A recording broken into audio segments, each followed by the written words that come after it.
मुख्यमंत्री को नवीन को चिठी धान संग्रह नहीं लेखिले चिठी। धान संग्रह समय रे चाषी विभिन्न समस्यार सम्मुखीन होउछन्ते। मंडीरू धान ठीक समय रे उठी पारु नथुबा नै मुख्यमंत्री को चिठी लिखिछन्ते पूर्वतन मुख्यमंत्री तथा विरोधी दलर नेता नवीन पट्टनायक। नवीन चिठी रे उल्लेख करिछन्ते कृषि हेउछि ओडिशार जीवन रेखा, तथापि प्रशासनिक उदासीनता और लोकंकु देइथिबा निर्वाचन प्रतिश्रुति पालन रे विफलता जोगु चलित खरीफ धान संग्रह प्रक्रिया आम चाषी मानक पई एक संघर्षमय स्थिति सृष्टि करिछे। 2024 निर्वाचन समय रे बीजेपी रो निर्वाचनी इस्ताहार 2 नंबर पॉइंट रे धानर सर्वाधिक सहायक मूल्य वृद्धि और कटनी छटनी संपूर्ण बंद करने संपर्क में आमर चाषी भाई भौणी मानकु प्रतिश्रुति दिया जाइथिला। किंतु वास्तव स्थिति होछि जे राज्य रे थिबा मंडी गुड़िक एबे निर्यातनार केंद्र पालटि जाइछे। मु निम्नलिखित गुरुत्वपूर्ण विषय गुड़िकरे आपणकर जरूरी हस्तक्षेप आशा करुछे।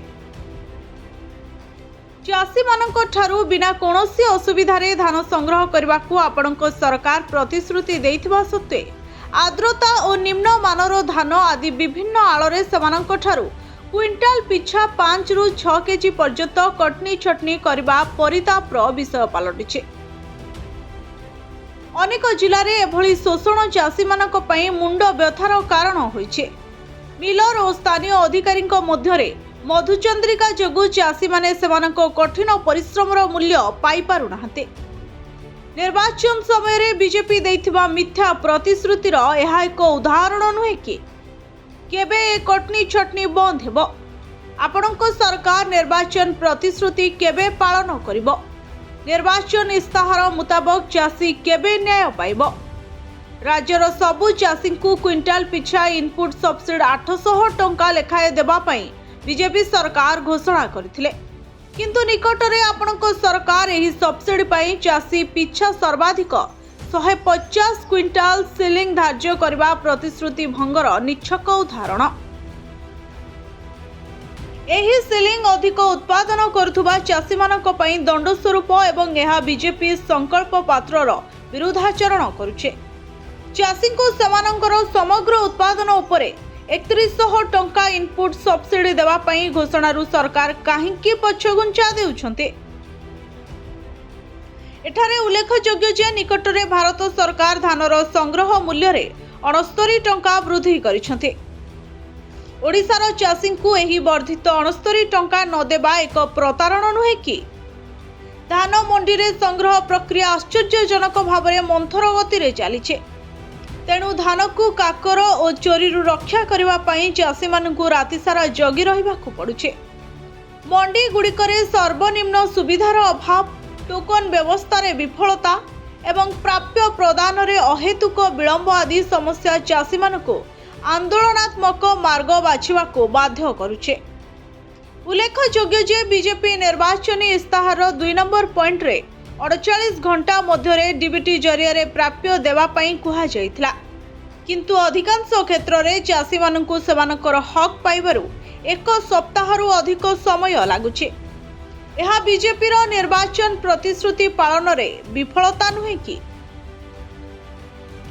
कटनी छटनी 150 क्विंटाल सिलिंग एवं धान संग्रह और प्राप्य प्रदान ने अहेतुक विलंब एक अस्वाभाविक परिस्थिति सृष्टि करिछे, जहा द्वारा कि चाषी माने असाधु व्यवसायी और मिलर मानक शोषणर शिकार हेउछन्ते। चाषी को तार ऋण परिशोध करबा पई बाध्य होई सर्वनिम्न सहायक मूल्य ठारू बहुत कम दर रे धान बिकिबाकू पड़ुछे। ओडिशार चाषी कहार दया चाहंती नाही। सेमाने बीजेपी रो निर्वाचन प्रतिश्रुति मुताबक सेमानक हक चाहते। अन्नदाता सम्मानर पात्र। एही परिप्रेक्षी रे चाषी मानक बृहत्तर स्वार्थ को दृष्टि रखी निम्नोक्त पदक्षेप तुरंत नेवा पई मो आपनकु अनुरोध करुछे। कटनी छटनी बंद करबा पई तुरंत मंडी गुड़िकरे स्पेशल स्क्वाड नियोजित करा जाऊ एवं दोषी मिल मालिक और सरकारी अफिसर विरोध में दृष्टांतमूलक कार्यानुष्ठान ग्रहण करा जाऊ। इनपुट सब्सिडी प्रदान पई रखा जाइतिबा चासी पिछा सर्वाधिक 150 क्विंटाल सीलिंग शर्त तुरंत प्रत्याहार करा जाऊ एवं रेजिस्ट्रीभुक्त सबु चाषींक ठारू सबु धान किणा जाऊ।